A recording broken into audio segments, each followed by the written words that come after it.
He's here. Now, broadcasting from the underground command post, deep in the bowels of a hidden bunker, somewhere under the brick and steel of a nondescript building, we've once again made contact with our leader, Mark Levin. This is the best of the Mark Levin Show. Happy New Year. A lot to cover this evening. I hope you'll stick with us. I want to start with impeachment. I don't know what it's going to take. I really don't. To try and shake some sense into our Republican friends in the House. I'm not one to typically hammer away at the Republicans in the House. They're far superior to the Republicans in the Senate as a group. But that said, ladies and gentlemen, there are impeachable offenses committed by this president that punch you right in the nose, that every American can understand, that affects every American, directly, some indirectly. When you listen to some of my friends on TV or on radio go through a long iteration of monies that were given to the Biden family, you need to understand that the vast majority of Americans, their eyes glaze over. Now, that doesn't mean it shouldn't be pursued constitutionally through impeachment. Doesn't mean it shouldn't be pursued criminally.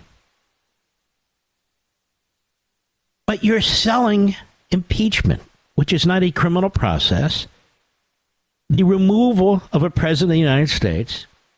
And when you have an overwhelming case that is understandable to Mr. and Mrs. America, why don't you use it? Now, what's Mark talking about now? It's only a matter of time till everybody repeats it on radio and TV, and maybe some in Congress. I hope so. Here's my point. I explained it briefly on Hannity. I'm going to explain it at great length on Sunday on Life, Liberty, and Levin. And by the way, 4 great guests Saturday and Sunday. Dershowitz, David Schoen, Leo Terrell, Richard Goldberg. These are fantastic guests for fantastic issues. But it'll be the last weekend shows for Life, Liberty, and Levin until the new year. We'll have some specials that are fantastic because I just finished working on them. But this weekend is the last live 2 shows until next year. So I encourage you to set your DVR, your smart TV, or whatever you do. Back to the point. President of the United States, for reasons I've explained, is violating the Constitution and his oath of office by not just defying our immigration laws, obliterating our immigration laws and their purpose. You say, what's going on the southern border is outrageous. Yes, it is. It's also unconstitutional that he won't enforce the immigration laws. He doesn't get to change them by executive fiats, executive orders, and so forth, or blowing off the law. You don't need depositions. You don't need subpoenas. You don't need documents. You don't need texts. You don't need witnesses. It's just a fact of Biden regime policy. That there's mayhem, inhumanity of an unimaginable level taking place on the southern border. Now, you know it's really, really bad because most of the corrupt Democrat Party media won't cover it. Or they cover it a little, swing into it and then swing out of it. But Americans are dying by the tens of thousands because of open borders, drugs. People are being physically abused and raped and sold into sex slavery, women and children, elementary school age children. We don't control the southern border. That's our sovereignty. That's our country. This is by intent. This is purposeful. This is part of an ideological agenda. People say, let us impeach the head of DHS. No, why waste your time? He's doing what Biden tells him to do. So they have an an impeachment inquiry resolution that passed with every Republican for it and every Democrat against it. I read the resolution such as it is. It's very broad, and it certainly would allow the House of Representatives to consider this issue as part of a impeachment report. This should be Article 1. Article 1 in an impeachment of Joe Biden. Article 2. Without any constitutional authority whatsoever. In fact, worse. In violation of a Supreme Court ruling. In fact, worse. Undermining separation of powers by seizing the power of the purse from Congress. Joe Biden, with a magic wand, cost the American Treasury $500 billion in student loan forgiveness, quote unquote. Student loan forgiveness. The president does not have the power to seize that authority from Congress. He defied a Supreme Court ruling. He and his administration went around two branches of the federal government under our Constitution. One that has complete control over the purse. The other that was asked to rule on it and did. And Joe Biden still stole $500 billion out of the Treasury to try and pay off part of his base. That's a clear violation of his oath of office. And it's a clear violation of his responsibility to take care that the laws of the United States are executed. That's impeachment article number 2. Impeachment article number 3. The main responsibility of a commander-in-chief, that is the president, is America's national security. That's why he has the commander-in-chief title and responsibility. He is the executive branch. When the commander-in-chief knowingly and actively is providing aid, financial support, diplomatic cover for a terrorist regime that has killed American soldiers, that has kidnapped Americans, that as I speak is trying to kill more American soldiers and attack American bases in the Middle East, that is funding terrorist organizations like Hamas, Hezbollah, the Houthis, and many more. When the President of the United States specifically hires an envoy who's a special pleader for the Iranian regime, and that envoy in turn hires people, one of whom may well be a spy, that envoy who's so bad had his clearance revoked by the Biden administration. Under cover of darkness, they won't tell us why. But when the President of the United States institutes waivers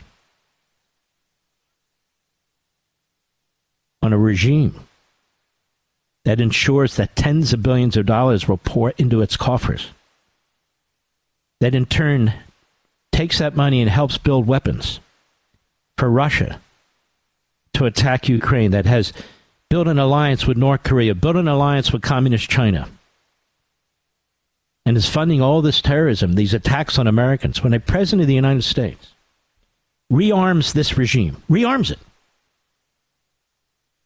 a regime that targeted our former Secretary of State, our former National Security Advisor for assassination, these are collectively an impeachable offense. It's a high crime. Article 1, Article 2, Article 3 are high crimes. What's a high crime? The framers looked, and among other things, English common law. It's where they came up with the idea of impeachment to begin with. They read it, they looked at it, and what did it say? It said that an individual who takes an oath and is thereby in a unique position of authority, who can affect the well-being of a society, who takes steps or fails to take steps to secure that society, has committed a high crime. That's what the word high means in that context. In other words, it's a constitutional violation. Joe Biden has done that on immigration. He's done that on the power of the purse. He's done that as a commander-in-chief who is funding our enemy. Article 3 is the third priority for impeachment. Article 1, Article 2, Article 3 in the Mark Levin impeachment are completely understandable by Mr. and Mrs. America.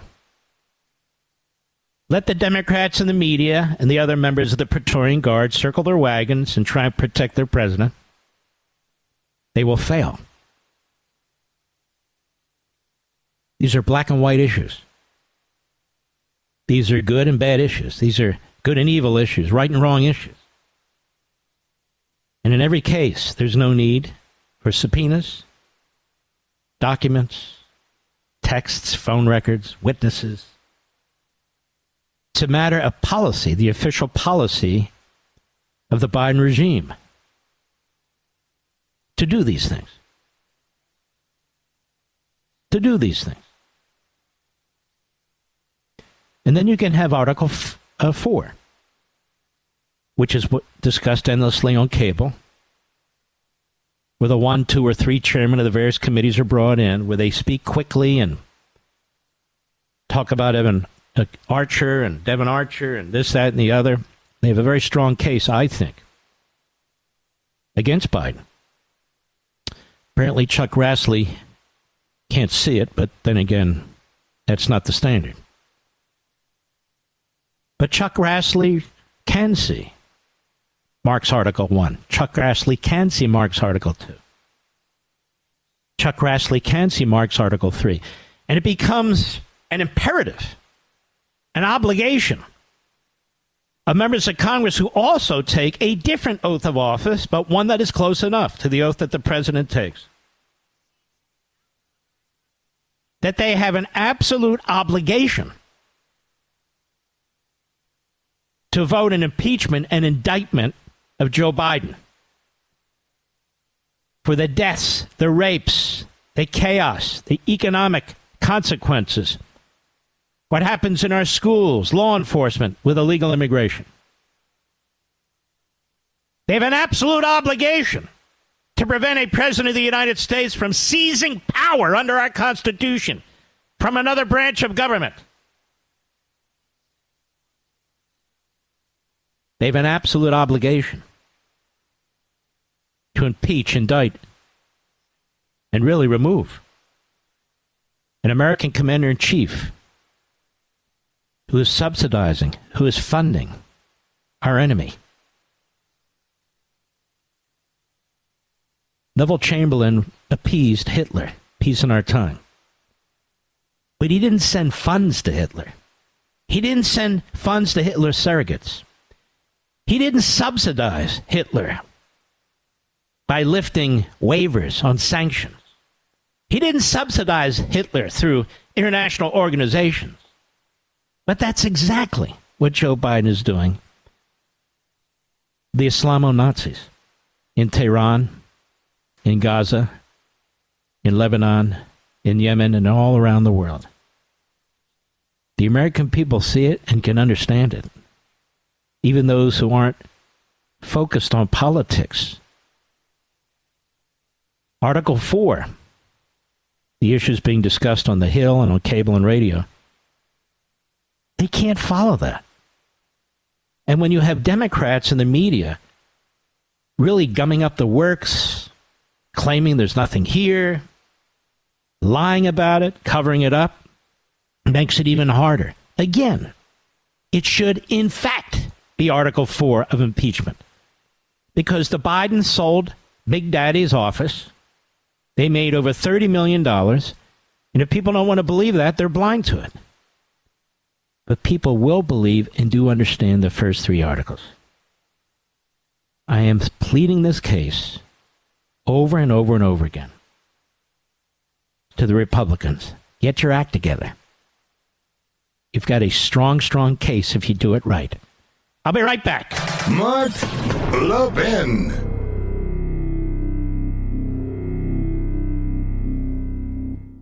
Mark Levin here, folks, with essential information about a possible digital dollar and its impact on IRAs and 401ks. Educate yourself before a digital dollar comes with Augusta Precious Metals' Downside of the Digital Dollar Report. Created due to popular demand, this report is packed with important digital dollar insights. Best of all, it shares a strategy smart investors have used to hedge against economic uncertainties like the digital dollar. Act now to learn more with Augusta Precious Metals.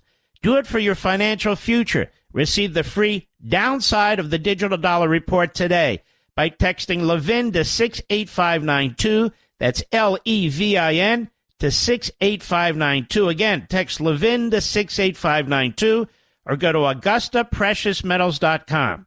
Text data and message rates may apply. Performance varies. Consult your financial professionals before making investment decisions and get risk disclosures at AugustaPreciousMetals.com.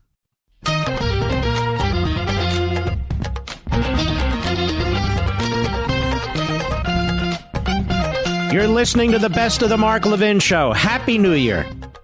You know, when you meet Lindsey Graham, very likable gentleman.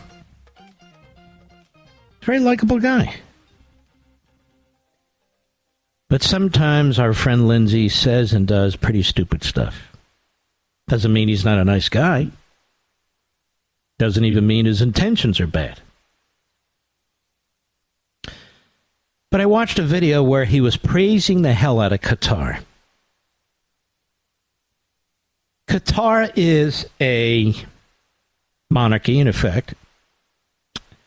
It is run by inbreds. It is a fake country that was created by, I guess, Britain not that long ago. It funds Hamas. It has protected the Hamas leadership. It funds Al Jazeera. Why would you praise these bastards? Mark Levin here, folks, with essential information about a possible digital dollar and its impact on IRAs and 401ks. Educate yourself before a digital dollar comes with Augusta Precious Metals' Downside of the Digital Dollar Report.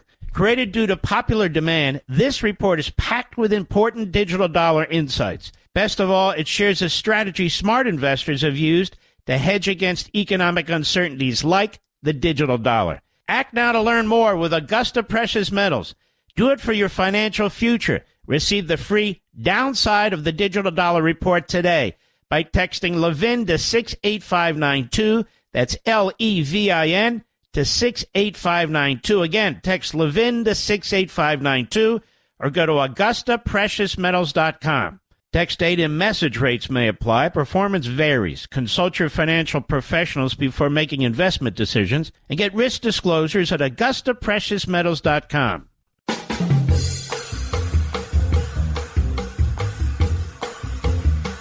This is Mark Levin wishing you a Happy New Year. Now back to the best of me.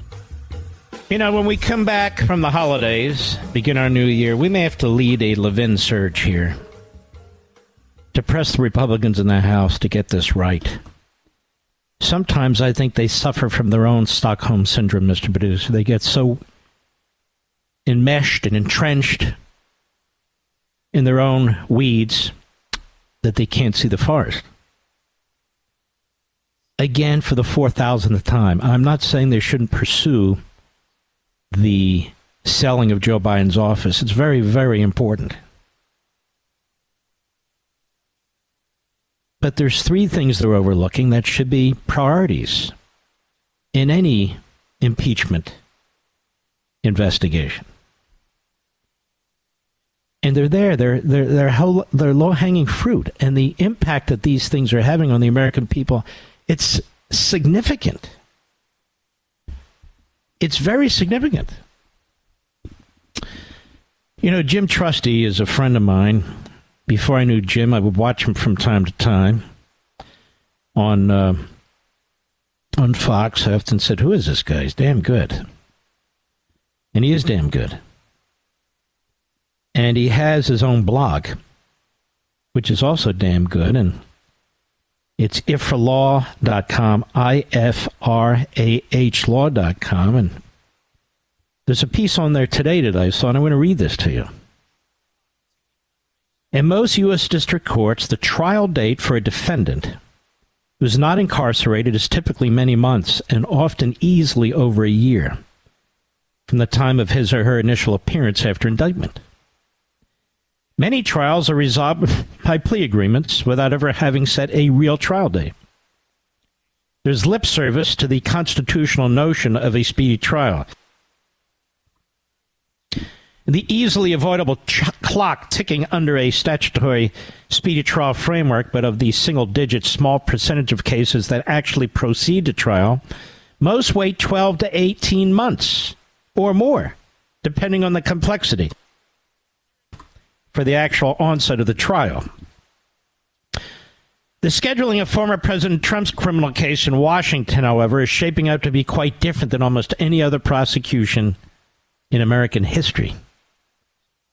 The guarantee of a speedy trial has its origins in the notion that the government should not lock up individuals who are presumed innocent and have them detained for months or years before given an opportunity to exonerate themselves. It can be a Pyrrhic victory indeed for a defendant to serve a couple of years in jail to win a trial and learn that the maximum penalty for the crime was less than what he actually already served in a pretrial setting. And while there is a largely academic public so-called right to a speedy trial, the heart of the protection lies with the defendant. Enter the machinations within U.S. versus Donald Trump. At the August scheduling conference for this insurrection without charging insurrection case, beautifully put, Jack Smith pushed for jury selection in December and a trial in January. Trump's team asked for a highly improbable mid-2026 start date. But Judge Chutkan settled on March 4, 2024, the day before Super Tuesday primary, and a date markedly closer to Smith's high-speed suggestion. Defense counsel noted that there were millions of pages of discovery materials to sift through, and that they could not be ready that quickly. And by the way, they have a right to put on their own case, too. So that's just dealing with the government's part of the case, not even their part of the case. But the judge displayed no sympathy for their position, at least that early into the case, and she announced an unwillingness to let a defendant's professional obligations for political aspirations in this case serve as a basis for a delay. By contrast, in South Florida, Judge Aileen Cannon has taken a more typical, incremental approach to the Mar-a-Lago documents case scheduling. She's concerned the process of sifting through classified materials for use at trial, SEPA procedures, is going slowly. So while she set a trial date for next year, she's also suggested that the date is not in stone, because she's treating it like a case, a real case. The parties will come back in court in March to give her a progress report, and presumably at that point a final trial date will be set. Judge Cannon has also suggested that it is entirely appropriate for her to consider the calendars of all the parties when it comes to setting a trial date. And he says, from my 23 years in federal courts, that desire to set a collectively acceptable trial date is the norm, not the exception. So what's going on in D.C. is the exception in every respect. Meanwhile, back in D.C., the defense raised the issue of presidential immunity, which was shot down by Judge Chutkan in her December 1st order. 6 days later, the defense appealed the ruling to the Court of Appeals for the D.C. Circuit. Typically, the Court of Appeals ruling would not likely come before early March's trial date. Consequently, the prosecutors did something quite unusual. As they calculated the calendar of the appeal, they asked the Supreme Court to jump in and make a ruling without waiting for the intermediary court's decision. The express reason for the petition, which was granted this week, that's outrageous, by the way, was to do everything possible to keep the March 4 trial date. And in explaining the need for expedited Supreme Court involvement, Smith and his lawyers wrote, quote, "Nothing could be more vital to our democracy than that a president who abuses the electoral system to remain in office is held accountable for criminal conduct, unquote. Flowery and pejorative language aside, the quote does not explain the obsessive need that the case take place on the eve of Super Tuesday. More directly, the government later explains its basis as, quote, the public interest in a broad sense, as well as the constitutional guarantee of a speedy trial, unquote. I, for one, am not overly comfortable with the Department of Justice prosecutors authoritatively declaring the public's interest. We talked about this. But more fundamentally, we have to ask why in this case, and really this case only, has Merrick Garland's special counsel continuously pushed for such an early trial date? Is the prosecution's keen interest in a speedy trial one of principle or one of politics? Now, the underlying issue itself, whether prosecution of a former president for allegations during his presidency is constitutionally permissible, or whether there's a way to carve up immunity between core responsibilities and conduct essentially unrelated to holding office, is an interesting and important one. And the Supreme Court is poised to make a historic and apparently expedited decision. But lost in the procedural shuffle is a Department of Justice level of aggression, and an apparently similar sentiment from the trial judge that is propelling a complicated, unique, and historic prosecution along an unnecessarily fast track.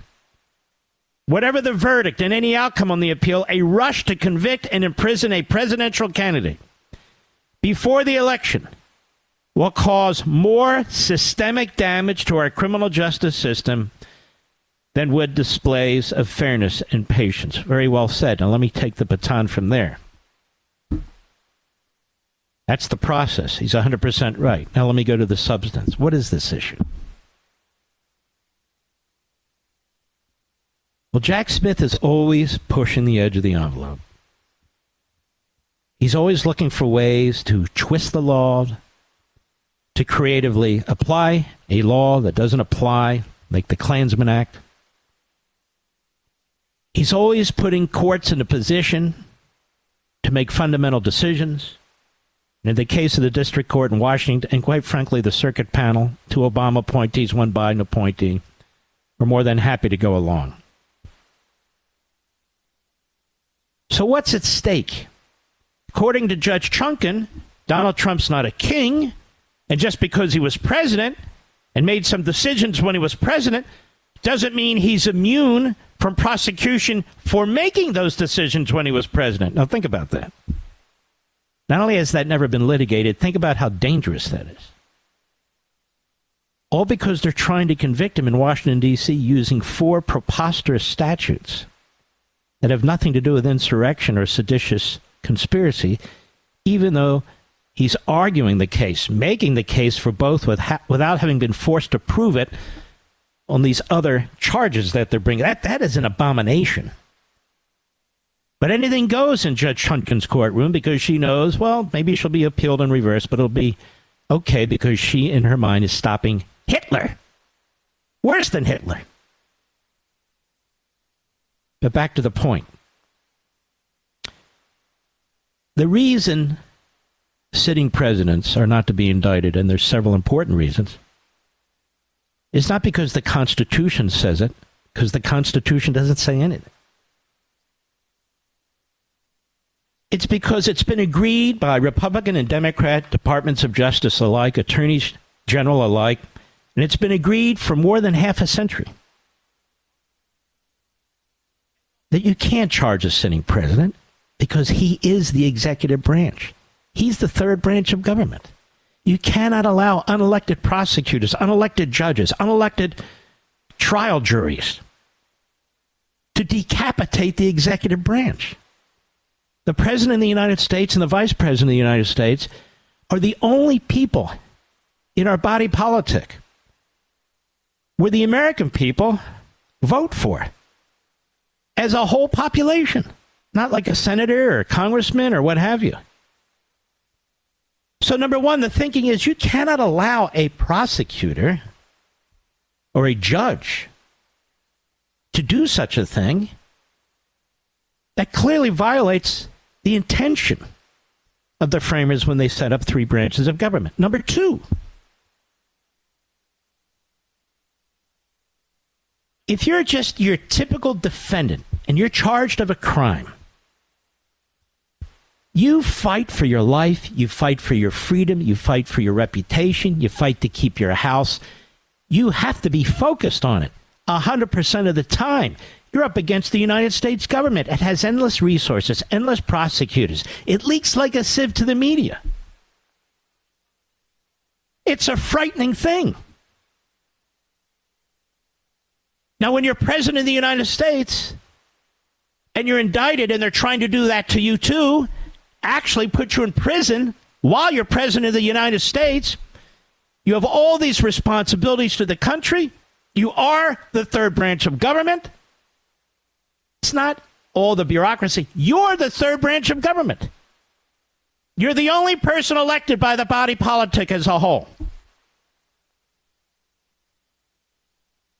And the belief is, and it's correct, that you can't spend your time full time fighting for your liberty, fighting for your innocence, and at the same time serving as commander-in-chief and all the other responsibilities presented to a president of the United States. That's the second reason. Now I'll give you the third reason why a president has immunity, which should carry forward to the ex-president under very specific circumstances. If you're president of the United States, and the Supreme Court rules, whether in an expedited fashion or ultimately, that this immunity thing goes as far as the moment there's an inauguration of a new president. After that, you have none. Well, this is a decision, if that's the position, that confuses 2 points. President Trump isn't arguing that he has brand new immunities as an ex-president, that he can do anything he wants as an ex-president, or any ex-president could do anything they want and therefore can't be indicted. Yes, they can. But if you had immunities as president, and what the prosecutor's looking at is your decisions, your actions, when you were president of the United States, and the prosecutor says, those protections for those specific actions do not carry forward to when you're an ex-president of the United States, that is a completely different animal. You're not creating a new immunity on a new matter, on a new action. That doesn't make Trump or any ex-president a king. What it means is the incoming or different administration cannot now indict the prior president, maybe from a different party, for actions that he took as president that were immune for prosecution when he was president. Otherwise, you undermine the entire notion of immunity. A president will be looking over his shoulder all the time. A president won't know what he can or cannot do. He cannot predict what a Jack Smith will do, what a Judge Chutkan will do, what a Merrick Garland can do. You cannot know in advance. And they throw the Klansman Act, the Enron Obstruction Acts, a Federal Contractor Act, and a President of the United States, a former President of the United States. Utterly unpredictable, utterly unprecedented. So any president, once an ex-president, would be a sitting duck to the criminal justice system.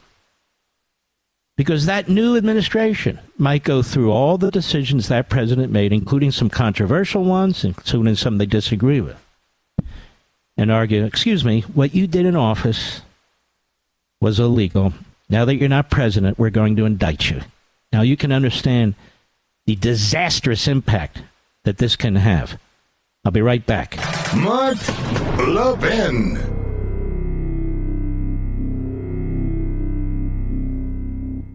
Mark Levin here, folks, with essential information about a possible digital dollar and its impact on IRAs and 401ks. Educate yourself before a digital dollar comes with Augusta Precious Metals' Downside of the Digital Dollar Report. Created due to popular demand, this report is packed with important digital dollar insights. Best of all, it shares a strategy smart investors have used to hedge against economic uncertainties like the digital dollar. Act now to learn more with Augusta Precious Metals.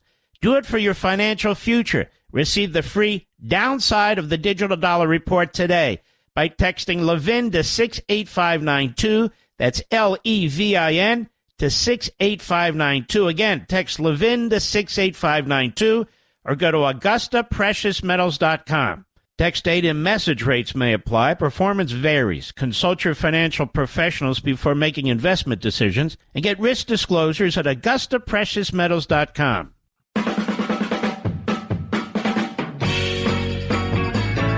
You're listening to the Best of the Mark Levin Show. Happy New Year. Next hour, stick with me. I'm going to demonstrate how, as a result of a decision by the circuit in Washington, D.C., Joe Biden could be subjected to hundreds, if not thousands, of civil lawsuits when he leaves office. Mark, what do you mean? Stick with me, folks. This is cutting edge here. You can tell I don't regurgitate what others say. They regurgitate what I say. Just stick with me. I'm going to explain how Joe Biden can be swamped, swallowed up, devoured by civil litigation. How he could lose everything he owns as a result of an outrageous decision by the circuit court in Washington, D.C., where they were trying to destroy Donald Trump's finances. Stick with me. I'm going to explain how Biden will be subjected to many civil suits when we return.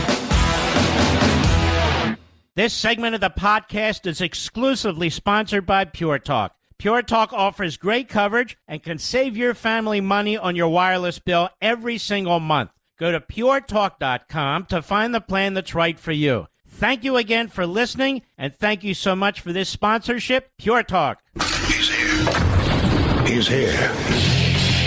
Now, broadcasting from the underground command post, deep in the bowels of a hidden bunker, somewhere under the brick and steel of a nondescript building, we've once again made contact with our leader, Mark Levin. This is the Best of the Mark Levin Show. Happy New Year. Now, Mark, you had us hold on. You were going to tell us how Joe Biden's going to be sued. Let me explain. It's very simple. But these things are ignored by the media. They're even ignored by conservatives. Why, I don't know.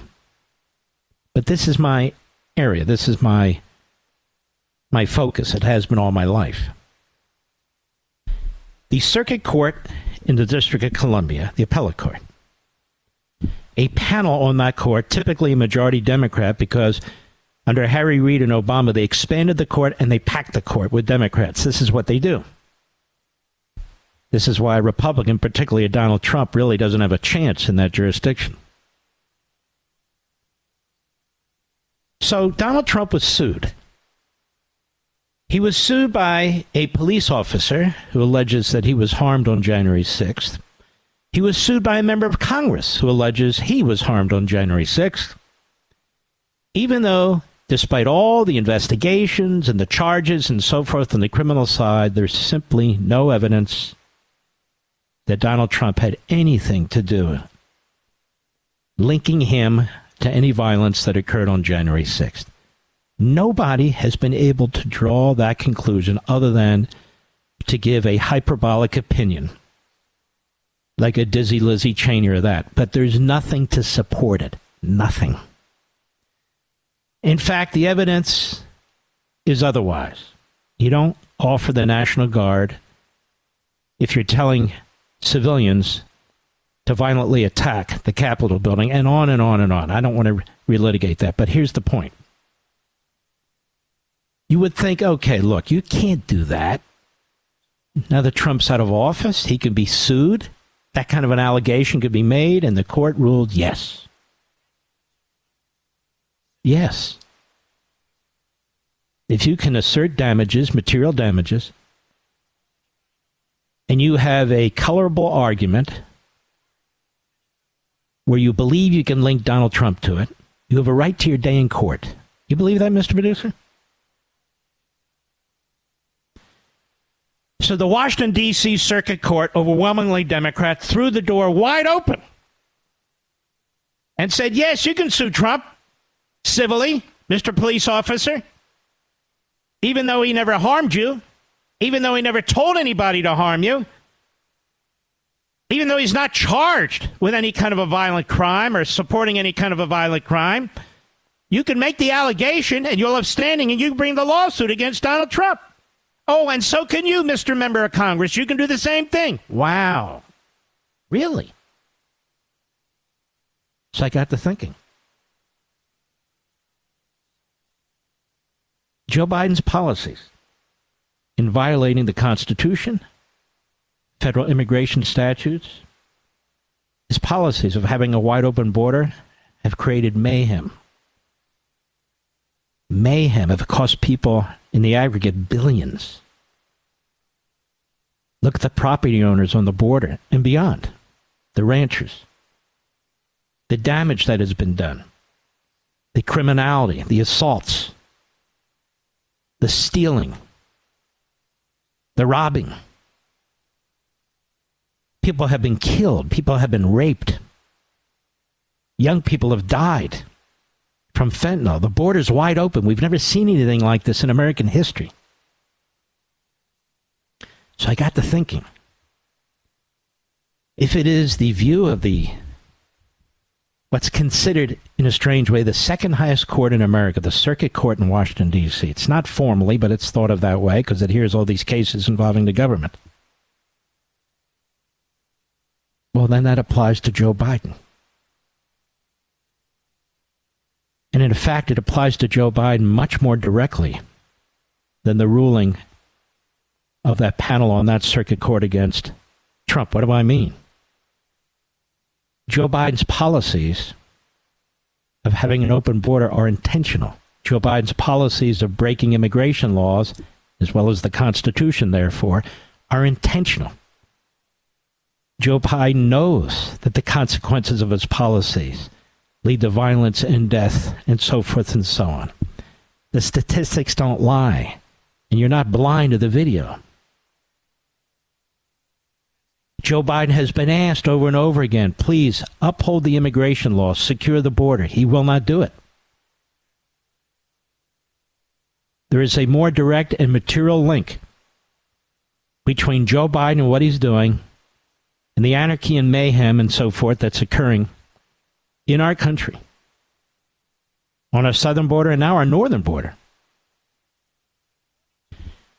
So anybody who has a colorable claim to damages, whether it's property damages, whether it is financial damages, whether it is physical damage to individuals, murder, rape, assault and battery, according to the D.C. Circuit Court, according to the Washington, D.C. Democrat Court, you have a cause of action, a civil cause of action with real damages against Joe Biden.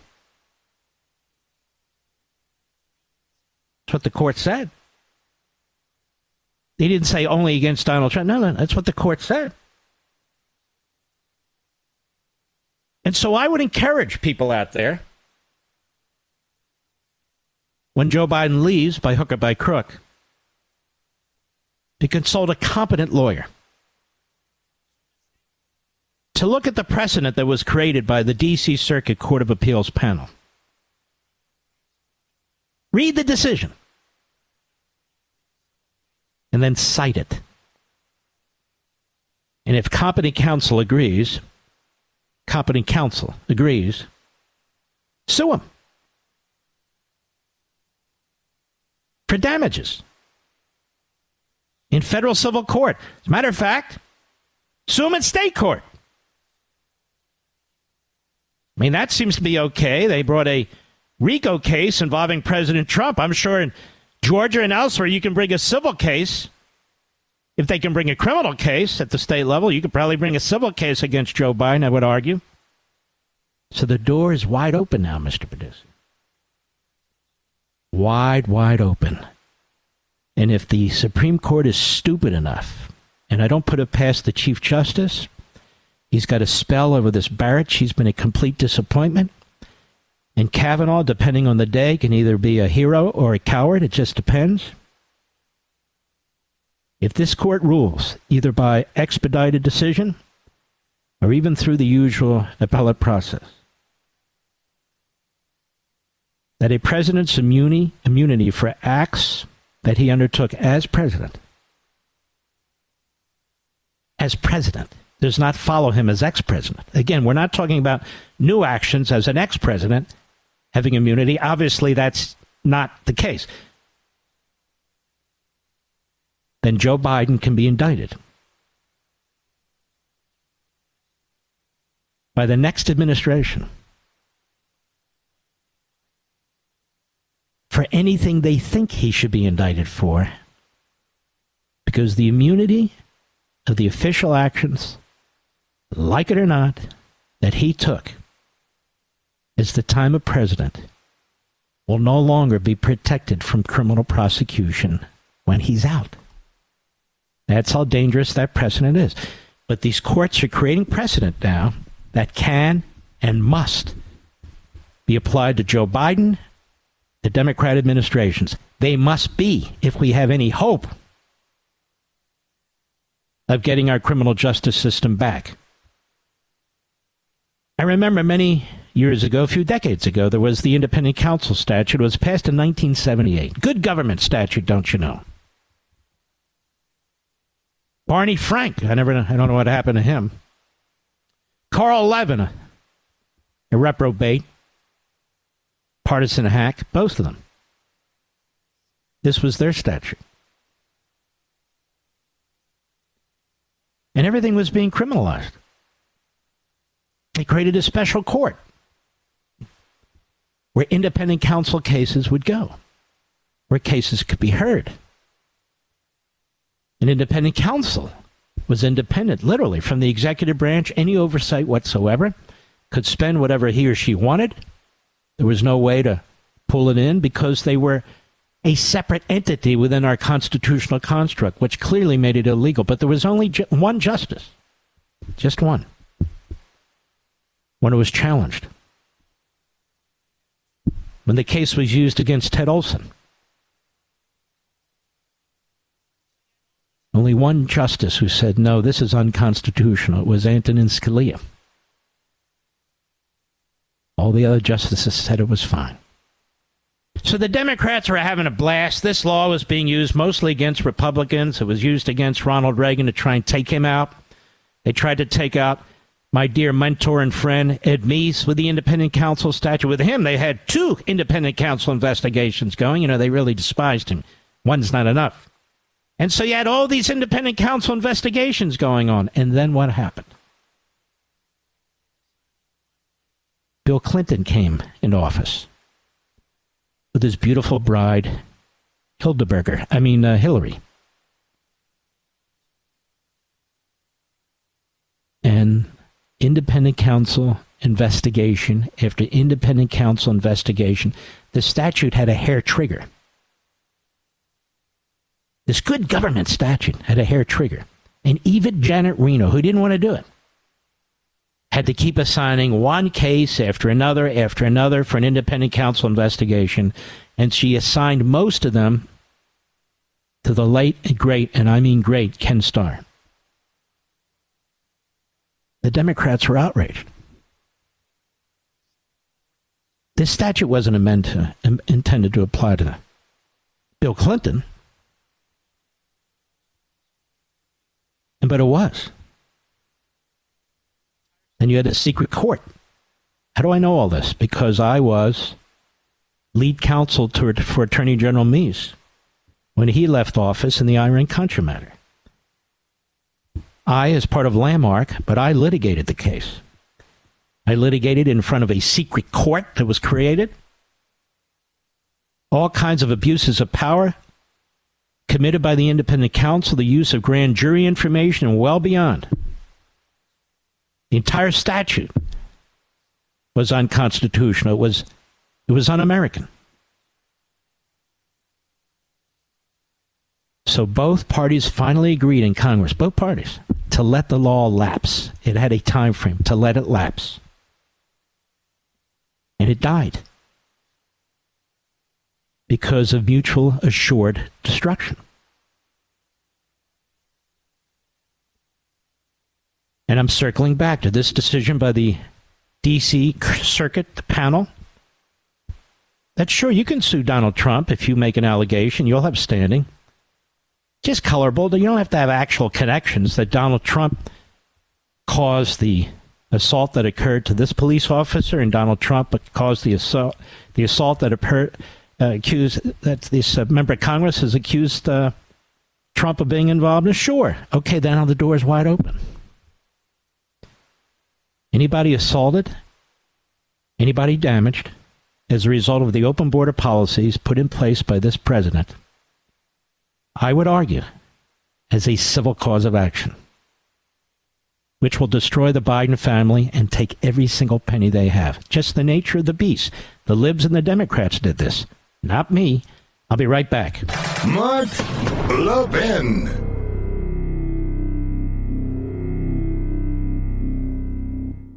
Traveling for the holidays? Pure Talk has you covered because they just added international roaming to over 30 countries. That's right. Whether you're making calls from the Vatican or on a beach in the Bahamas, you're covered. From the steps of Buckingham Palace or your villa in Santorini, you dial away. And here's the best part. There is no rate increase.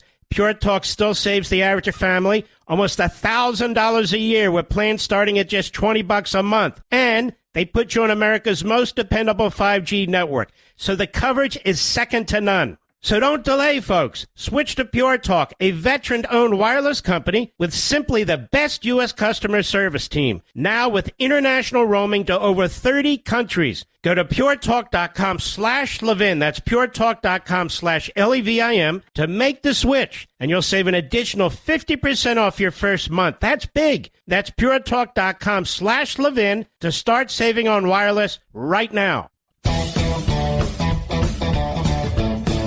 You're listening to the Best of the Mark Levin Show. Happy New Year. Joe Biden has a very bad habit that costs a lot of people their lives. Funding two sides of a war. He's doing it in Ukraine. Iran is flooded with cash, liquidity, because Joe Biden waived the sanctions on Iran. Iran is helping Russia fund its war against Ukraine. At the same time, we've been providing funds to Ukraine. But I want to focus on Joe Biden providing funds to terrorists and the Islamo-Nazi regime in Iran while supporting Israel with armaments, and what he's doing now. Very important. I'll be back. Traveling for the holidays? Pure Talk has you covered because they just added international roaming to over 30 countries. That's right. Whether you're making calls from the Vatican or on a beach in the Bahamas, you're covered. From the steps of Buckingham Palace or your villa in Santorini, you dial away. And here's the best part. There is no rate increase. Pure Talk still saves the average family almost $1,000 a year with plans starting at just $20 a month. And they put you on America's most dependable 5G network, so the coverage is second to none. So don't delay, folks. Switch to Pure Talk, a veteran-owned wireless company with simply the best U.S. customer service team. Now with international roaming to over 30 countries. Go to puretalk.com/Levin. That's puretalk.com/LEVIN to make the switch, and you'll save an additional 50% off your first month. That's big. That's puretalk.com/Levin to start saving on wireless right now. This is Mark Levin wishing you a Happy New Year. Now back to the best of me. Ladies and gentlemen, Joe Biden's anti-Semitism is starting to sprout from every one of his pathetic pores. even his cornrows on his forehead that he had implanted many decades ago. Now he's telling Israel, I want that ground war done in 3 weeks. Now he's actually withholding certain armaments from Israel. He's demanding that Netanyahu either step down or get rid of some of his Orthodox Jewish partners in the government coalition. He's telling the democratically elected government in Israel to dissolve itself. He is telling the Israeli people and the over 500,000 people, 500,000 Jews who live in Judea and Samaria, you must give up your ancestral homes. You must give it up to the Palestinians. And so while he's providing just enough for Israel to look like he's supporting Israel, but Israel's obviously doing all the fighting. It's lost a lot of soldiers today. If it was bombing indiscriminately, as Biden accused it, it wouldn't have lost 10 soldiers in one battle today. In order to avoid killing civilians that Hamas kills regularly. And in no time during his demands on Israel, he's demanded that Israel carve itself up. He's demanded that the Israeli government, duly elected, democratically elected, dissolve itself. He's demanded that the Israeli army not hurt a hair on a single civilian's head. And now he's withholding certain armaments from Israel. And it goes on and on and on, how he's undermining the state of Israel. But he doesn't want to completely lose the Jewish vote, but he's losing a lot of the pro-Hamas vote in America. It's all about Joe Biden. It's always all about Joe Biden. He's an egomaniac. He's a moron. He's a low IQ street politician. Everybody knows it, especially him. But at no time has he done anything to Iran. He's withholding armaments from Israel. At the same time, he has waived oil sanctions against Iran. Iran can attack our soldiers. Iran can attack our military bases. Iran can fund Hamas to slaughter Jews. Iran can fund Hezbollah for a possible another front. Iran can fund the Houthis that are attacking our ships and trying to cut off commerce. Iran can do whatever the hell it wants to us, our men and women in uniform, or to anybody else. Iran can put out a contract on our former Secretary of State to have him assassinated, on the former National Security Advisor to have him assassinated. Doesn't matter. Joe Biden won't push back. Period. And he's funded them. He has literally funded them. He has rearmed the Iranians. At the same time, he's funding directly and indirectly the Islamo-Nazi regime in Iran that wants a terrorist caliphate that is attacking American bases and soldiers, that has killed several thousand American soldiers in the Iraq War, that has created horrific casualties with IEDs created by Iran during the Iraq War. You see the consequences in our own country. He's blocking armaments to Israel. He's demanding that the Israeli government dissolve itself because he insists on replacing it with a government that he can control. He rejects Israel's sovereignty. He rejects Israel's government. He rejects Israel's electorate. He rejects the hundreds of thousands of Orthodox Jewish citizens in Israel. Joe Biden's inner anti-Semitism has now reached the surface. Anybody who will just look will see it. Menachem Begin saw it in that confrontation he had with Senator Biden. It's there. Self-hating Jews don't want you to use the phrase self-hating Jews. And if you call self-hating Jews, they will call you an anti-Semite. This is the trick that CNN tried to pull and the White House tried to pull. But Alan Dershowitz and I, David Schoen and I, and scores of American Jews know exactly what we're talking about. We're talking about Antony Blinken. We're talking about George Soros. We're talking about Thomas Friedman. I'm talking about Jake Tapper. And there are many, many more. Now, that doesn't excuse the Jew haters who are not Jewish. That's not my point. But when you look around Biden, as you looked around Obama, you have a very diverse group of Israel haters and anti-Semites and Iran lovers. Obama had them. Biden has the same crew. Malley, although he's under investigation now. Blinken, Sullivan, and many more. Obama himself. Biden himself. Biden was never a great supporter of Israel. All those decades in the Senate. You know, I had a great relationship. We never agreed on a damn thing, but we were friendly.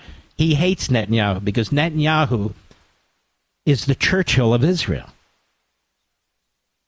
He's not going to sell out his country. It's happened too often. And you can see the New York Times relentlessly attacking Netanyahu and that government. Joe Scarborough, who doesn't know his ass from a you-know-what, constantly attacking Netanyahu and that government and the Orthodox Jews in Judea and Samaria. Guy's a bigot, in my view. Scarborough's a bigot. That's just my opinion. I just listen to what he says and his obsession with certain individuals as a way of expressing his hatred. Thomas Friedman is basically the advisor to Joe Biden in his columns and personally. And Thomas Friedman is a self-hater who is aligned with these radical left-wing organizations, front groups that Soros has created, Noam Chomsky has created. There's another one. It is what it is, America. I call them as I see it. That's what I see. Just like the surveys that are out there. One Arab, one Palestinian, even though Palestinians are Arabs. Nonetheless, one self-identifies as an Arab organization, another one as a Palestinian organization. Both of them independently, surveying scientifically Palestinians that live in the Gaza Strip and Judea and Samaria and beyond, 75 to 80% today support what happened on October 7th. Over 80% support Hamas. Similar numbers when it comes to destroying the state of Israel from the river to the sea. Similar numbers.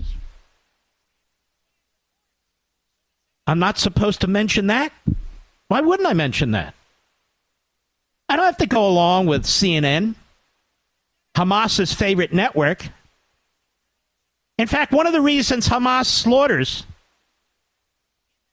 its own people or puts its own people in harm's way to be, quote-unquote, collateral damage is because of CNN.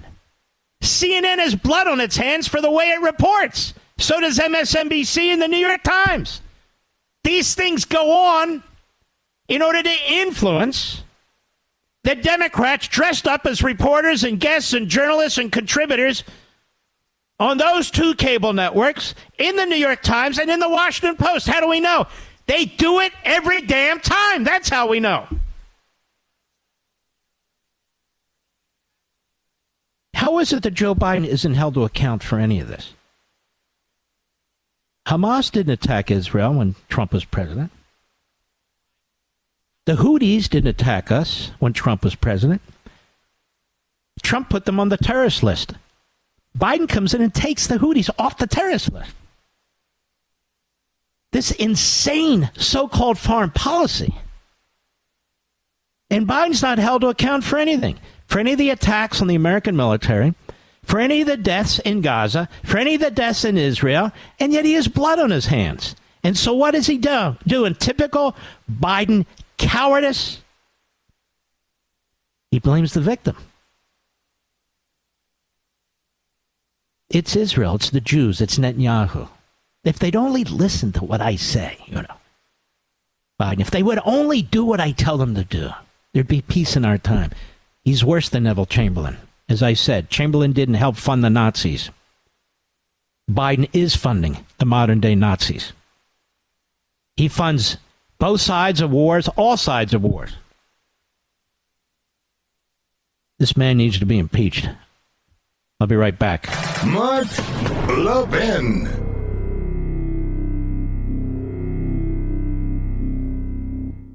Traveling for the holidays? Pure Talk has you covered because they just added international roaming to over 30 countries. That's right. Whether you're making calls from the Vatican or on a beach in the Bahamas, you're covered. From the steps of Buckingham Palace or your villa in Santorini, you dial away. And here's the best part. There is no rate increase. Pure Talk still saves the average family almost $1,000 a year with plans starting at just $20 a month. And they put you on America's most dependable 5G network, so the coverage is second to none. So don't delay, folks. Switch to Pure Talk, a veteran-owned wireless company with simply the best U.S. customer service team. Now with international roaming to over 30 countries. Go to puretalk.com/Levin. That's puretalk.com/LEVIN to make the switch, and you'll save an additional 50% off your first month. That's big. That's puretalk.com/Levin to start saving on wireless right now.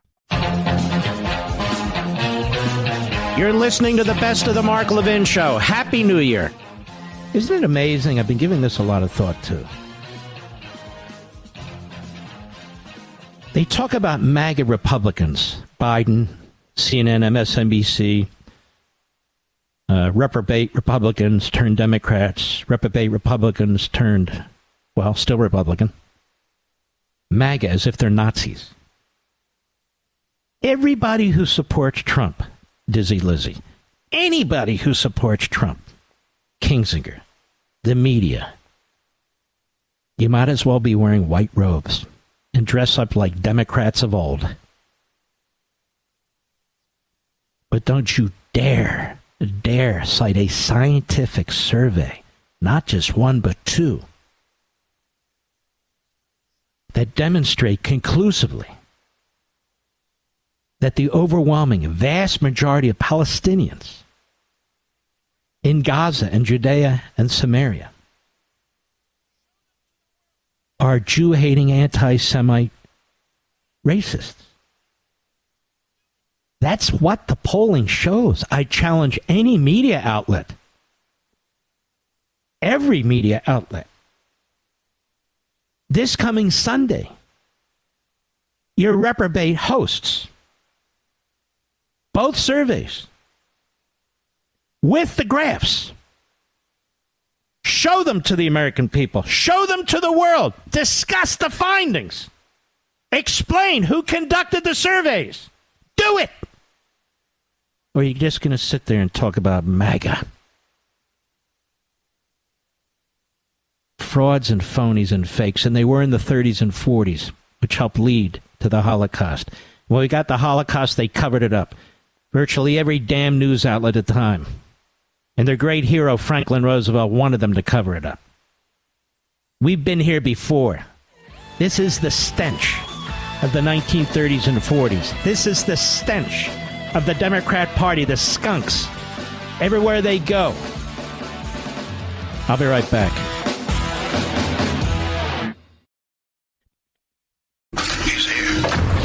He's here. Now, broadcasting from the underground command post, deep in the bowels of a hidden bunker, somewhere under the brick and steel of a nondescript building, we've once again made contact with our leader, Mark Levin. This is the best of the Mark Levin Show. Happy New Year. Man, oh man, Shevitz. We've got a lot of territory to cover. You with me? You're the only audience that can handle it. I want to talk about the First Amendment briefly. One of the great experts on the First Amendment and other parts of the Constitution is a gentleman by the name of Nathan Lewin. Nathan Lewin has litigated in front of the Supreme Court and America's appellate courts more times than I can count. He's a brilliant man. He's taught at Harvard and Columbia and Georgetown and University of Chicago. But he, with his brilliant daughter, they run their own firm. They bring their own cases. Big cases. Big Supreme Court cases. Big First Amendment cases. So he wrote a piece in JNS.org, JNS, JewishNewsSyndicate.org, explaining the First Amendment to university presidents, it's called. Shockingly, the presidents of Harvard, Penn, and MIT do not know that the First Amendment does not protect anti-Semitic hate speech or support for terrorism. In the wake of the astounding testimony before Congress by the presidents of Harvard, the University of Pennsylvania, and the Massachusetts Institute of Technology, three important questions must be asked. Number one, why are the presidents of leading American universities abysmally ignorant of Supreme Court rulings on the limits of protected speech under the First Amendment? The presidents claimed in their testimony that anti-Israel and anti-Semitic protesters, quote unquote, on their campuses are only exercising their constitutionally protected right to free speech when they call for an intifada and chant Hamas's battle cry from the river to the sea, Palestine will be free. Both clear calls for violence against Israelis and Jews. Harvard's president, Claudine Gay, repeatedly declared that her university will act only, quote, when speech crosses into conduct, unquote. She might be surprised to learn that not a single Supreme Court justice, not one, agrees with her. In fact, it's unlikely that the three presidents have bothered to read the most recent definition of First Amendment speech guarantees as exercised by all 9 Supreme Court justices, albeit in various opinions. Not one of the justices believes that threats and incitement have blanket constitutional protection and cannot be punished unless they, quote, cross into conduct. This is this Sonny Hostin on The View, another pathetic buffoon, and the other legal analysts on TV who don't know a damn thing. It's incredible. That's why you're here. We know a lot of things. On June 27, the United States Supreme Court decided a case titled Counterman versus Colorado, which dealt with harassment on the social media site Facebook. The case generated much discussion precisely because it dealt with the issue of what limits can be placed on speech protections. All of the justices agreed that the Bill of Rights does not guarantee any right to send threats over social media. None. Nor did they hold that the First Amendment entitles a speaker to say anything so long as it does not, quote, cross into conduct, unquote. The justices differed only over how relevant the speaker's intention might be to the question of criminal penalties. A majority in the court, speaking through Justice Elena Kagan, said that expressing a threat would be a crime if the speaker uttered it with, quote, reckless disregard, unquote, for how it would be understood by the listener. 4 justices differed only in part. All the justices agreed that freedom of speech does not protect a speaker who makes a threat with reckless disregard for the listener's fear of violence. And we have more than fear of violence. We have actual violence and threats going on these campuses. Jewish students locking themselves in rooms, locking themselves in their dorms, in the libraries, in attics, not wanting to go to class. Lewin writes, the campus protesters in question are obviously guilty of reckless disregard for the fears of their Jewish fellow students under the most recent Supreme Court rulings. They can be charged with crimes and punished accordingly. That the presidents of Harvard, MIT, and the former president of Penn are ignorant of this is shocking.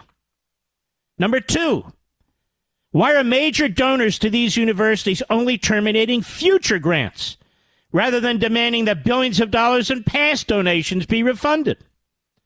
Benefactors who've given huge donations to Harvard and other universities with enormous endowments have announced publicly that they will not continue to contribute to these institutions because they promote and fail to control anti-Semitism. It is possible that this may influence public declarations of university administrators who are unhappy that the flow of funds has been interrupted. But given the vast resources of these institutions and the contributions likely to come from anti-Semitic and anti-Israel sources, it will only have a modest impact. A far more powerful response would be for major donors to file lawsuits seeking to recover the billions of dollars they've donated in the past. They could do so on the grounds that these donations were secured by false representations that claim the universities were providing proper, meaningful education to their students. And I might add an important footnote here. Parents who've paid the tuition of their kids to be students at these universities, they would have the same cause of action with different facts. The same cause of action to get their tuition back. For example, Harvard's original charter of 1650 stated its students will be taught knowledge and godliness, quote unquote. Contributors have now discovered that Harvard does not abide by this charter. Instead, it egregiously violates it by nurturing hate and violence against Jews. As such, donors are legally entitled to recover the funds they were convinced by Harvard's false representation to provide. Again, same with the students.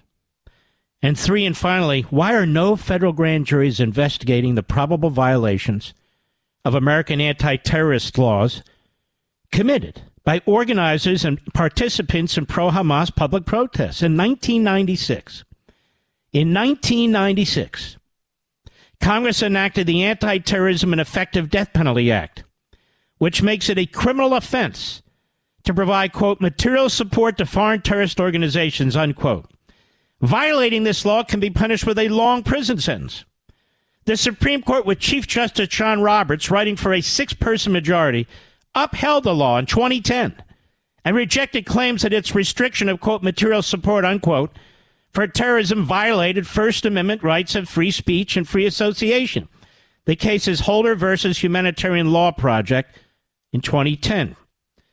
Advocating for a terrorist organization and supporting its activities, even if they constitute otherwise lawful protest, violates this provision of the Federal Criminal Code. Organized protests supporting Hamas, accompanied by costly printed signs, customized uniforms and caps, the Palestinian flags, assuredly qualified as, quote, material support, unquote, for Hamas. And I bet if they look further during discovery, they'll find money there, too.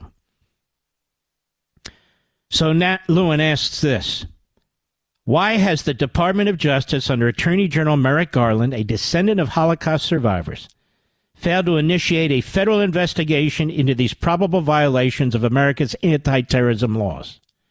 Why has not one U.S. attorney impaneled a federal grand jury and subpoenaed witnesses? These are just some of the questions that an American lawyer must ask in these turbulent times. And now he has set the record straight, as I have, quite frankly, on the First Amendment. These threats are not protected. These mobs and what they're arguing for is not protected. The Supreme Court has said so. Every member in their own way has said so. And under Joe Biden and Merrick Garland, not a single U.S. attorney has brought a single charge against anybody. Nobody. What about some of these faculty members that go out there and celebrate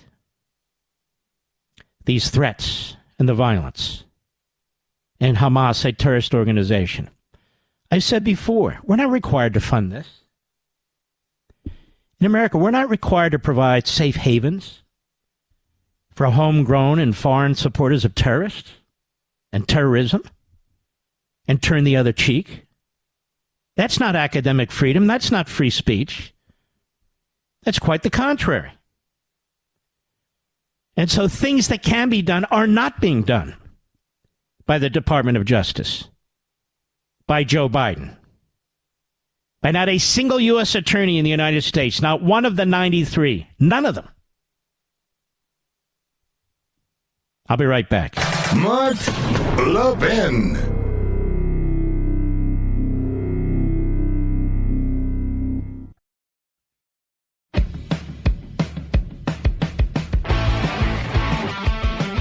You're listening to the best of the Mark Levin Show. Happy New Year. I think Iran, Hamas, and Hezbollah have awakened a sleeping giant.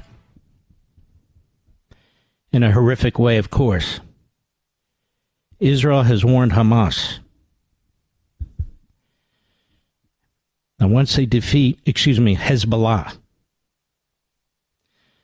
I think Israel's had enough of this crap once and for all, even though the United States keeps funding the wrong party. But Mark, they gave arms to Israel. Well, then why are you giving funds to the terrorists? Elise Stefanik just posted this.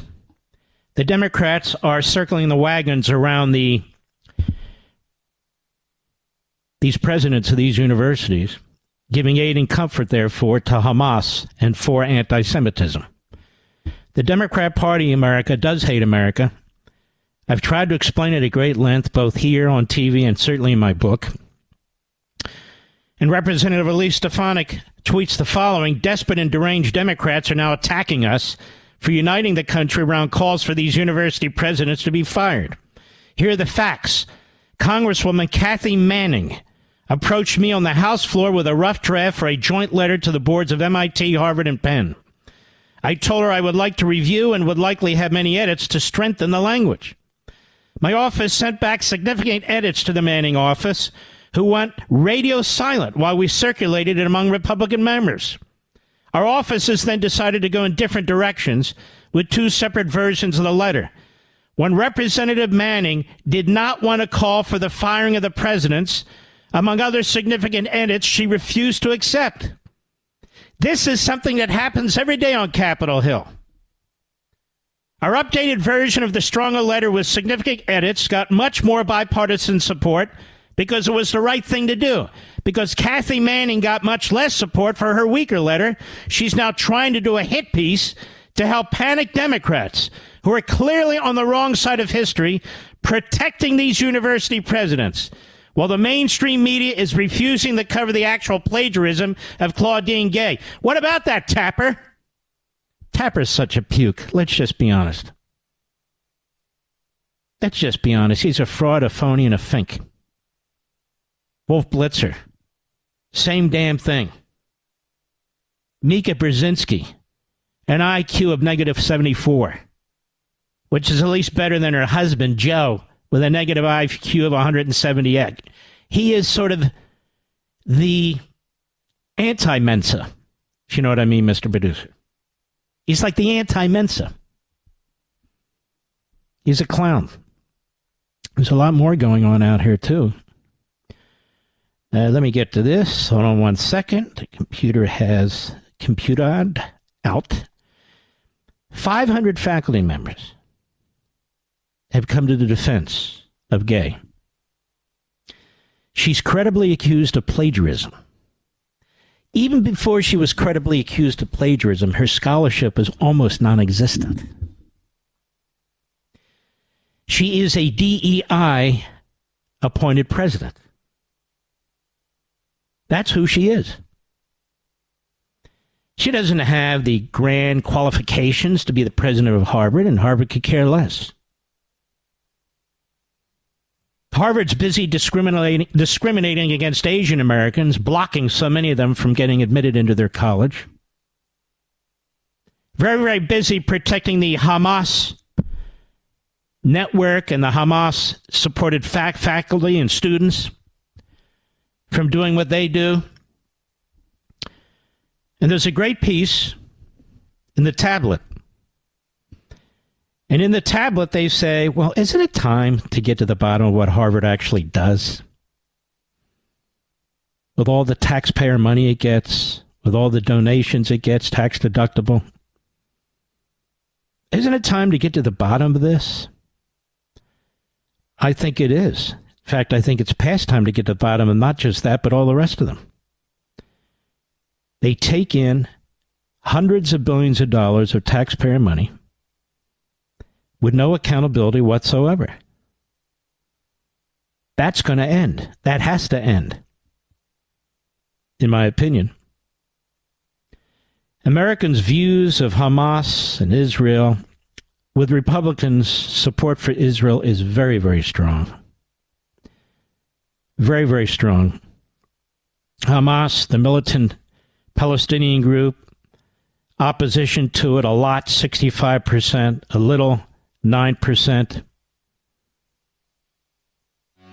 And you know, most of those who, majorities of both Republicans and Republican-leading independents, 73%, say Hamas has a lot of responsibility for the conflict. Democrats, 50% are more than twice as likely as Republicans to say the Israeli government.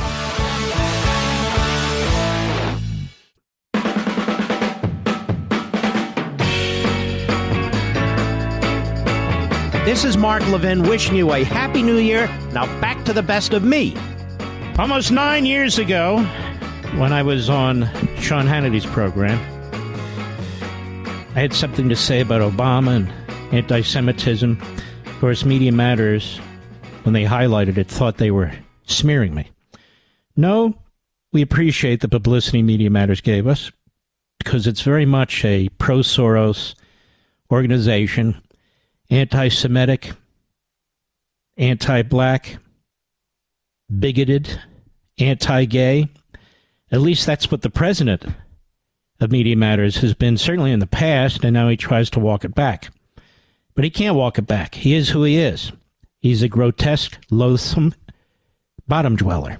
Now, that said, here I am on Hannity almost 9 years ago, March 18, 2015, cut one, go. So there you have the president with contempt and outright loathing of the prime minister, and his liberal media clapping seal audience there regurgitating basically the president's lines. Here's what I have a problem with, Mark. Prime Minister Netanyahu had to battle not only liberals in his own country, but the Obama machine on the ground there. The president didn't pick up the phone today, but he did call the president of Iran when he won. He did call Putin when he won. He did call Mohammed Morsi, who referred to the Israelis as descendants of apes and pigs. He called him when he took charge in Egypt. He called the president of Turkey. He called leaders when they won in China and in Saudi Arabia.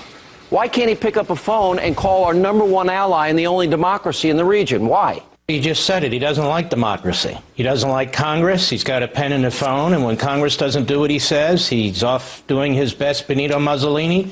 He doesn't like Netanyahu. Netanyahu just won in a landslide. Obama's never won in a landslide.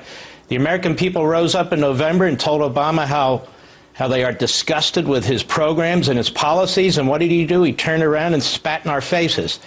And he does the same in 2010 when they lose the House of Representatives. Obama has more ability to work with dictators and genocidal types than he does with people who are elected democratically. The fact of the matter is, Sean, and I want to say this, and this is important. Eric Holder said that this nation is full of cowards because we won't have a discussion about race. Well, I think this nation needs to have a discussion about what's going on in this White House and this administration about anti-Semitism, because this White House, and it's reaching out to Sharpton, the Muslim Brotherhood, CARE, all these radical nut jobs and groups, their policies, which are not, it's not just Netanyahu. They're willing to throw Israel over the side for the Islamo regime in Tehran. This president's former relationships with Khalidi, the professor in Columbia now, with Wright, the so-called reverend from Chicago, This president has a lot to answer for, and his conduct is contemptible. I don't care how many liberal Democrat donors who are... Hold on now. I don't care how many liberal Democrat donors he has who are Jewish. He can hide behind them all he wants. But Mr. Holder, Mr. Obama, let's have a national discussion about the anti-Semitism that reeks from your administration. You think the president's anti-Semitic, Mark? I personally do. Yes, I do. Has he demonstrated otherwise? Israel is surrounded. Israel was under attack with Hamas. His State Department puts out these preposterous statements about moral relevancy. Israel's taking missiles. This president's holding back ammunition, slow walking it. Does this sound like a guy who has a rational reason for his belief system? I don't think so. That's my personal opinion. There you go. I was right then and I'm right now. Jake Tapper gives a platform to people like this. Obama holdovers in the Biden administration, Antony Blinken among them. And he asks questions in a way that are intended to undermine the state of Israel. Even though he's Jewish, Jake Tapper. But I've explained this issue before. Jake Tapper has a long, long history of being a leftist, of being a Democrat, even writing for Salon, which is my view is, if it's not flat out Marxist, a quasi-Marxist site. And he has a long history of undermining Israel after Israel's attacked by Hamas and other terrorists. A long history. He's one of these reporters that says, oh, what happened is terrible, but.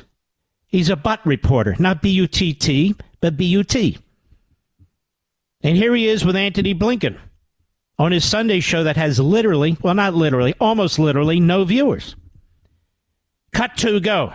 Will the U.S. continue to back Israel the way it's backing Israel right now if this continues for months and months as opposed to days or weeks? Again, Israel has to make these decisions. Of course, everyone wants to see this campaign come to a close as quickly as possible. But any country faced with what Israel is facing, a terrorist organization that attacked it in the most horrific way possible on October 7th, and as I said, has said repeatedly that it would do it again and again and again. It has to get to the point where it is confident that that can't be repeated. But you make another point that's very important. Mm-hmm. When the major military operation is over, this is not over, because we have to have a durable, sustainable peace. And we have to make sure that we're on the path to a durable and sustainable peace. From our perspective, I think from the perspective of many around the world, that has to lead to a Palestinian state. So let's stop. Do we have a durable, sustainable peace with the Taliban, Mr. Producer? Isn't that important? A durable, sustainable peace with the Taliban, if you listen to these people? Ladies and gentlemen, we're talking about terrorist regimes and terrorist organizations. There is no durable, sustainable peace with terrorists. And I know the fiction is out there and the media push it. And their front groups, Media Matters, they push it too. They want you to believe that all the Palestinians are just innocent people who want to live the good life under Jeffersonian democracy. But the Jews in Israel won't permit it. They won't permit it. Who's stopping them? The vast majority of the Middle East is controlled by the Arabs and Muslims. Israel's a pinprick of a country in terms of its geography. Who's stopping them? Who stopped them in the Golan Heights? Who has stopped them in certain territories controlled by the Palestinian Authority? Nobody. Who has stopped them? Hundreds and hundreds of billions of dollars pouring into the Palestinians. Some of them become billionaires. Why are there refugees? Because they want refugees. When you control land, how do you have your own people as refugees on the territory that you're in control of? No other place in the world except there. Just as Hamas wants civilians killed because CNN gets off on it. That's right, I said it. The Palestinian Authority, or better, the PLO, Arafat's original organization, they want refugee camps. Oh, Mark, what are you talking about? It's widely understood that the leadership of the PLO steals the money, turns over portions of its economy to its most loyal terrorists. Abbas's family members are rich. They steal the money that's supposed to go to the people. That's how you have refugee camps. That's how it's not Israel that's creating refugee camps. It's not America that's creating refugee camps. It's not Jews who are creating refugee camps. It's the Palestinian leadership that's creating refugee camps. It's the Palestinian leadership that puts its own civilians up front. And we have this survey from an Arab institution. I don't believe that Media Matters or Mediaite or CNN or MSNBC or the New York Slimes or the Compost or any of the rest of the media have reported on this, certainly not diligently, certainly not more than once. That gives a completely different story than the fictionalized story we're getting from the so-called press. And when you bring it up, Mr. Producer, it's, oh, Levin says there aren't any innocent civilians. I am giving up dealing with radical left-wing propagandists. Unless I haven't given up every now and then when they annoy me. But most of the time, you have to give it up. Because these are sick, demented people. So there's Blinken, two-state solution. They don't want a two-state solution. They want a caliphate. I have to say it over and over again. Jake Tapper, are you an idiot? Yes. Are you a moron? Yes. Are you an imbecile? Yes. Read Hamas's mission statement. In fact, the other day, one of these Hamas Nazi leaders said so. We don't want another state. We want a caliphate. Iran has its own country. They want a caliphate. The Muslim brother wants a caliphate. That's why they call for intifada. Intifada is not about another country. The ignorance of Tapper and his ilk. The outrageous propaganda of Thomas Friedman and his bosses at the New York Slimes.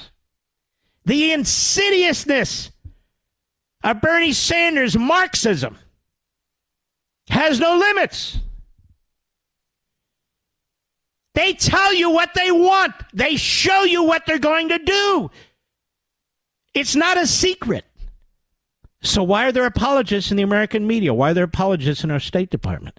Why are there apologists in the Democrat Party? Well, why were there in the 1930s and 40s? Same thing. Same thing. That's why you'll never know the truth about Franklin Roosevelt and what he did in the 30s and 40s during the Holocaust. That's why the media in America will never remind you of what they did. They did, including their great leader of a media outlet, the New York Times. They will never remind you of that. And as I pointed out on my Fox show last night, universities in this country supporting the Nazis, supporting students coming to this country at our universities to promote Nazi propaganda. Professors promoting Nazi propaganda. These are facts. And there's books written about it.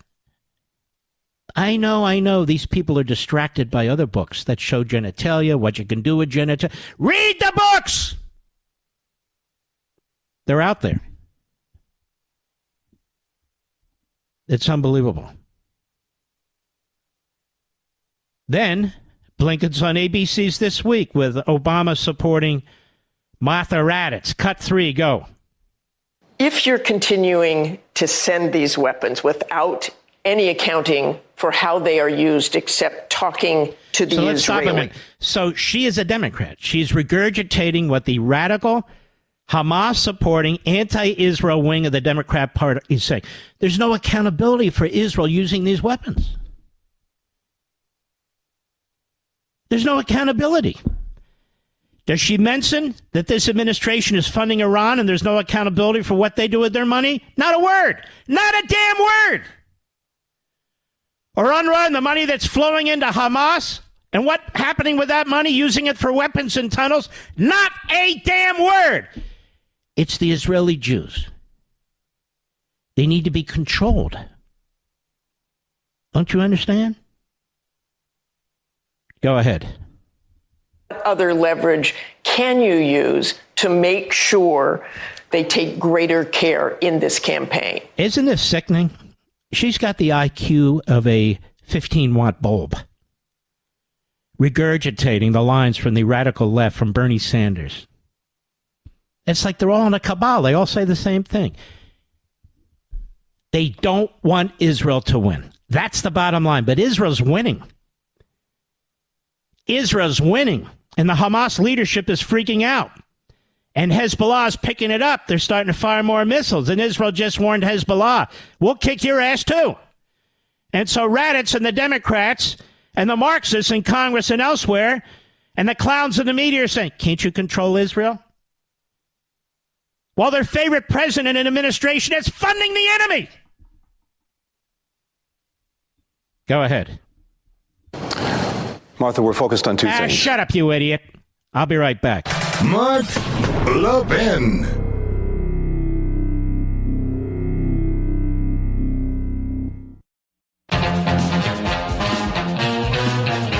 You're listening to the best of the Mark Levin Show. Happy New Year.